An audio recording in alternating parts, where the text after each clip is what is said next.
Hello everyone, कैसे हो सब लोग। मैं तरुण प्रताप और आप सभी का स्वागत है अड्डा 24/7 पर। ज्योमेट्री का थर्ड पार्ट बच्चों आज मैं स्टार्ट करने वाला हूं, जहां पर मैं आपको छोटे छोटे सेशंस में बता रहा हूं ज्योमेट्री की छोटी छोटी ट्रिक्स, और ट्रिक्स के साथ साथ वो कंसेप्ट जो आपको ज्योमेट्री में काम आने वाले हैं। बच्चों को बहुत ज्यादा डर लगता है ज्योमेट्री से कि सर ज्योमेट्री बहुत बड़ी चीज है। तो मेरा एक इनिशिएटिव, मैंने सोचा क्यों ना ज्योमेट्री की वो छोटी छोटी बातें इन सेशंस के थ्रू पूरी की जाए जिनमें बच्चों को डर लगता है। और जब ये छोटे छोटे पार्ट आपको तैयार होंगे तो आपको ज्योमेट्री आसान लगने लगेगी। तो आज बच्चों जिस बारे में हम लोग बात करने वाले हैं, मैं कुछ बेसिक क्वेश्चंस कराने वाला हूं जिससे आपको एक आइडिया लगे कि कैसे क्वेश्चन सॉल्व होते हैं। और अगर आपको ऐसे क्वेश्चंस चाहिए तो मुझे बताना कि हाँ सर और क्वेश्चंस कराओ इस पर। तो स्टार्ट करें बच्चों पहले क्वेश्चन से। आ जाते हैं पहले क्वेश्चन पर। एक क्वेश्चन बच्चों हमारे सामने लिखा है और ये क्वेश्चन कहना क्या चाह रहा है। 3 sides are given as 1 centimetre, 2 centimetre and 3 centimetre. हमारे पास 3 भुजाएं दे रखी हैं, 1, 2, 3 सेंटीमीटर, और ये कह रहे हैं कि इससे इन भुजाओं द्वारा बनाया गया त्रिभुज है। अगर इससे त्रिभुज बनाएं तो कौन सा त्रिभुज बनेगा ये बताना है। अगर पता है तो फटाफट अपने आंसर दो। पहला है एक्यूट एंगल यानी कि न्यून कोण त्रिभुज बनेगा। दूसरा ऑब्ट्यूज एंगल यानी कि अधिक कोण त्रिभुज बनेगा। तीसरा राइट एंगल ट्राइंगल यानी कि समकोण त्रिभुज बनेगा। और चौथा पॉइंट भी कुछ अजीब सा है, triangle can not be formed, त्रिभुज नहीं बनेगा। मतलब यहां पर हमें सोचना है कि त्रिभुज बनने की बेसिक कंडीशन क्या है। अगर किसी भी त्रिभुज में कोई भी 3 मेजरमेंट, 3 माप आपके पास हैं, तो कोई भी 2 भुजाओं का योग अगर तीसरी से बड़ा है, ये बात मैं पहले भी आपको बता चुका हूं कि ये 2 भुजाओं का योग अगर तीसरी से बड़ा है तब ही त्रिभुज बनेगा, अन्यथा त्रिभुज नहीं बनेगा।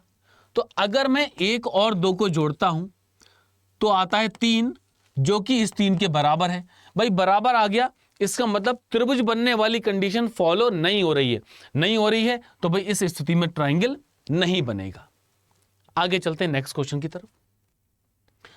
हमारे पास एक सवाल दे रखा है, लिखा है एक त्रिभुज में, एक ट्राइंगल में ए बी बराबर ए सी है और ट्राइंगल ए बी सी हमारे पास है। बी ए सी 40 डिग्री है, बी ए सी 40 डिग्री है। So external angle at B, B पर बाह्य कोण बहिष्कोण क्या होगा ये बताना है। तो सबसे पहला काम देखो, ज्योमेट्री अगर सीखनी सबसे पहला काम क्या है, हमें डायग्राम बनाना आना चाहिए। उन्होंने बोला इन्हें ट्राइंगल, एक त्रिभुज दे रखा है, तो जल्दी से एक ट्राइंगल बच्चों हम लोग बना लेते हैं। ये बन गया ट्राइंगल। और ट्राइंगल कौन सा है, ए बी और ये सी, जिसमें इन्होंने क्या बोला, बोल रहे हैं कि ए बी और ए सी बराबर हैं। तो ए बी और ए सी बराबर है।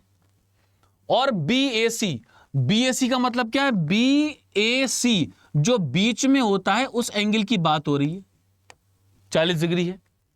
तो बी का एक्सटर्नल एंगल, बी का बाह्य कोण क्या होगा बताना। अब ये बाह्य कोण क्या है, एक्सटर्नल एंगल क्या है भाई। तो देखो भाई, इन सारी लाइन को आगे बढ़ा दो, इस लाइन को आगे बढ़ा दो, तो ये जो बाहर वाला एंगल है इसको हम लोग एक्सटर्नल एंगल यानी कि बाह्य कोण बोलते हैं।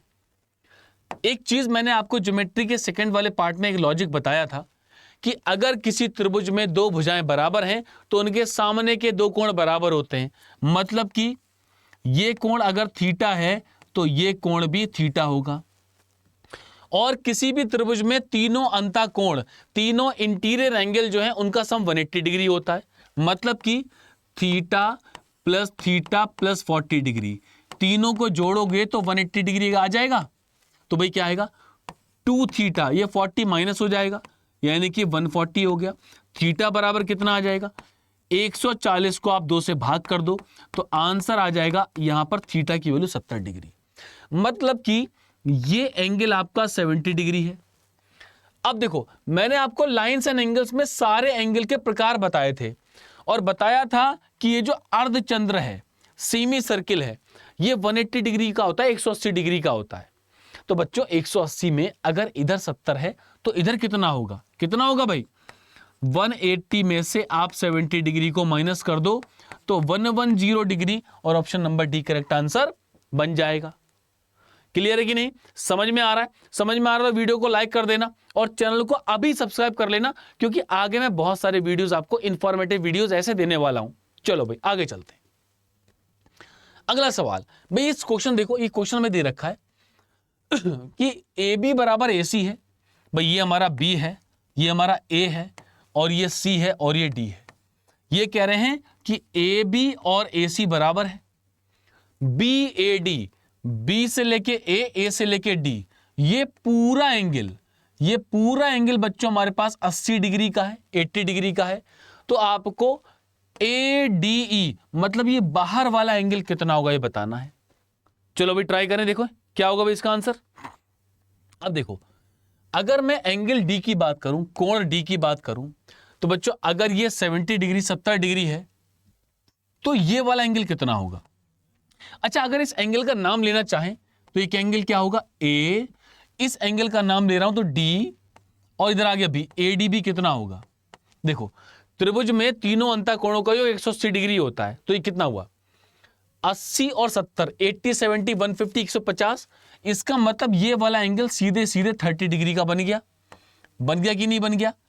अगर ये 30 डिग्री बन गया तो क्या होगा भाई, ये पूरा एंगल कितना हो जाएगा 180 डिग्री का होता है। तो ADE मतलब ये भी बाहर वाला एंगल ही पूछ रहे हैं, ADE कितना होगा, ADE क्या करते हैं बच्चों, पूरा 180 डिग्री है, उसमें से 30 डिग्री माइनस कर देंगे तो हमारा आंसर आ जाएगा 150 डिग्री। ठीक है भाई, पिछले वाले क्वेश्चन पर आधारित था इसलिए हम इसको डायरेक्ट कर लें, इस तरह से हो जाएगा। क्लियर है कि नहीं, समझ में आ रहा है कि नहीं। ऐसा लग रहा है कि हाँ ज्योमेट्री के ऐसे ऐसे क्वेश्चंस अगर हम प्रैक्टिस करते रहें तो हमें ज्योमेट्री समझ में आ जाएगी। क्लियर है, चलो भाई आगे चलते हैं। अगला क्वेश्चन, भाई ये क्वेश्चन हमारे सामने है और इसमें आपको बताना है कि x का मान क्या होगा। ये x का मान है, पूरा कोण क्या होगा बताना है, खुद ट्राई करना है भाई, क्या लॉजिक लगाएं, तुक्का नहीं मारना है, मैंने ऑप्शन ही हटा दिए हैं, तुक्का नहीं मारना है। अब देखो क्या करें, ये कह रहे हैं AB और CD पैरेलल हैं, समांतर रेखाएं हैं। तो मैंने आपको बताया था ज्योमेट्री के पार्ट नंबर 1 पर कि समांतर रेखाएं पैरेलल लाइंस क्या होती हैं, और दो समांतर रेखाएं हैं, इनके बीच में x कोण है। अच्छा है क्या, दो समांतर रेखाओं के बीच में आप कितनी भी समांतर रेखाएं खींच सकते हो, कितनी भी पैरेलल लाइन ड्रॉ कर सकते हो।